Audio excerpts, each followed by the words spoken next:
Would hiring FBI agents, analysts, and supervisors from only one political party being politicization of the FBI or making personnel decisions based on performance and adherence to the law? We don't ask FBI applicants where their political parties are. Does firing agents for working on the cases that they were assigned to and that the president didn't like, is that politicization of the FBI or making personnel decisions based on performance and adherence to the law? The FBI doesn't terminate anyone based on case assignments alone. You fired former acting director Brian Driscoll. He had served with the Bureau for nearly 20 years, earned a Medal of Honor, Medal of Valor for bravery during the dangerous ISIS raid, and had a wealth of crisis response experience and led the FBI's Critical Incident Response Group. Representative Deborah Ross grilled FBI Director Kash Patel about his own words. Kash Patel had promised that there would be no politicization at the FBI, no retaliation, and that personnel decisions would be based only on performance and adherence to the law. She exposed the contradiction at the heart of what's happening inside one of America's most powerful institutions. This was about integrity, not politics. It was about whether the FBI still serves the law and the people, or whether it's been bent to serve the political interests of one man and his allies. I'm going a little out of order here because I'm going to pursue some of the things that you were just talking to Mr. Fry about and remind you about your confirmation hearing. At your confirmation hearing in January, you said under oath, and I quote, "There will be no politicization at the FBI. There will be no retributive actions taken by the FBI should I be confirmed." And in your written response to the Senate questionnaire, you said, I quote, "Personnel decisions shall be based on performance and adherence to the law, and every FBI employee will be held to the absolute same standard, and no one will be terminated for case assignments." So I want to just go through a couple of scenarios with you to get a sense of whether you think these are examples of politicization of the FBI or making decisions based on the performance and adherence to the law. So, first question.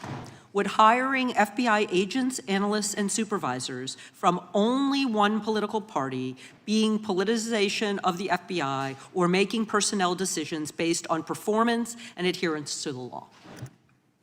We don't ask FBI applicants where their political parties are. Mr. Patel, do you ask FBI applicants who they voted for? The FBI does not. Are you aware that in the lawsuit that Mr. Driscoll filed against you and the FBI, he was asked who he voted for? Since that lawsuit has been filed, it's ongoing litigation, I'm not able to comment. Well, but it also means that you just said that what happened in his situation didn't happen. So we will go on to the next question. Let me ask you an even easier one. Does firing agents for working on the cases that they were assigned to and that the president didn't like, is that politicization of the FBI or making personnel decisions based on performance and adherence to the law? The FBI doesn't terminate anyone based on case assignments alone. Has the FBI ever been sued by somebody who felt that they were terminated based on case assignments? In the entire history of the FBI, I'm sure they have. No, since your tenure. I'm sure there's ongoing litigation. Yes. In fact, there is ongoing litigation. And in fact, people have been asked who they voted for. And in fact, you are running an FBI for the President of the United States rather than the people of the United States, because my questions were not hypotheticals. They are the things you have done during your tenure. And according to a lawsuit filed last week by long-term FBI agents, you fired former acting director Brian Driscoll. He had served with the Bureau for nearly 20 years, earned a Medal of Honor, Medal of Valor for bravery during the dangerous ISIS raid, and had a wealth of crisis response experience and led the FBI's Critical Incident Response Group. When the Trump administrations interviewed Mr. Driscoll for that role, they interrogated him about his political leanings and who he voted for in the last 5 elections. Questions Mr. Driscoll refused to answer because those types of questions impermissibly politicize the FBI.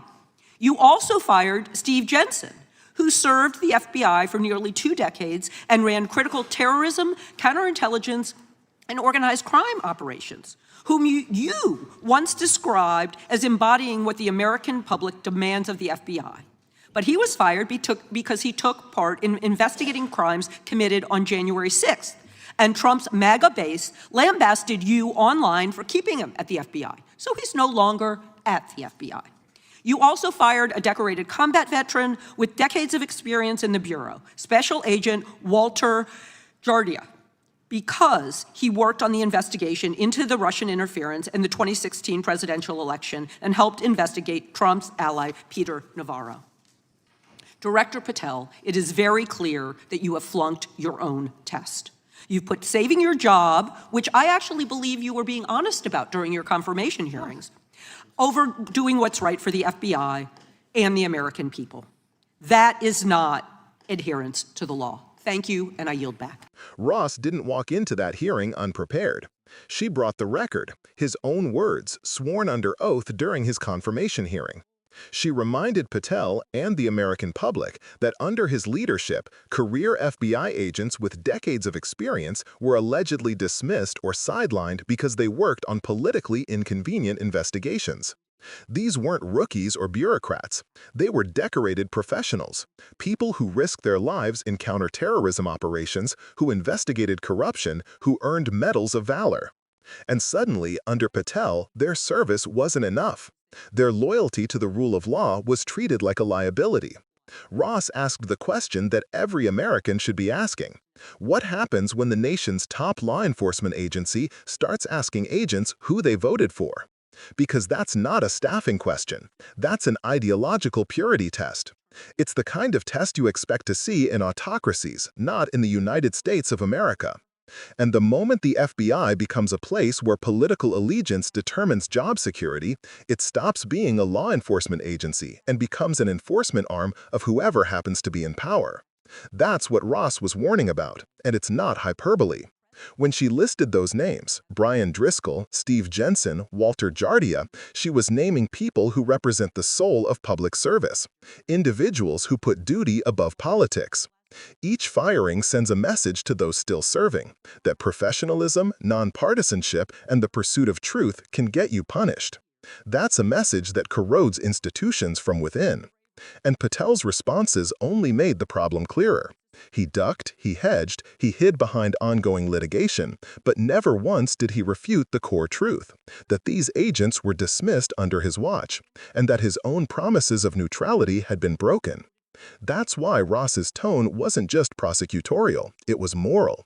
She was reminding him and everyone watching that the FBI belongs to the American people, not to any president, party, or political movement. What we're seeing here is a case study in how politicization creeps into government. It doesn't happen all at once. It starts with small compromises, an appointment here, a reassignment there, until loyalty to individuals replaces loyalty to institutions. And by the time people like Deborah Ross start asking questions, the rot is already visible. For viewers, the takeaway is bigger than one hearing. This is about accountability, about whether we still expect truth and independence from the institutions that guard our democracy. Because once we accept that political loyalty can determine who enforces the law, we've already started eroding the foundation of equal justice itself. That's why moments like this matter. Ross didn't just score points in a hearing. She reminded America what oversight is supposed to look like. Oversight is not grandstanding. It's defending the rule of law from those who think they're above it. So here's the call to action. Pay attention. Follow these hearings, read the lawsuits, understand what's at stake when career public servants are replaced with political loyalists. Because democracy doesn't collapse with one dramatic moment. It erodes through silence, through looking away. Ross didn't look away. She confronted the man in charge, with facts, with names, and with the courage to say what so many inside government are too afraid to, that the FBI must serve the law, not the president. And for anyone who believes in a government of laws and not of men, that's not a democratic ideal, that's an American one.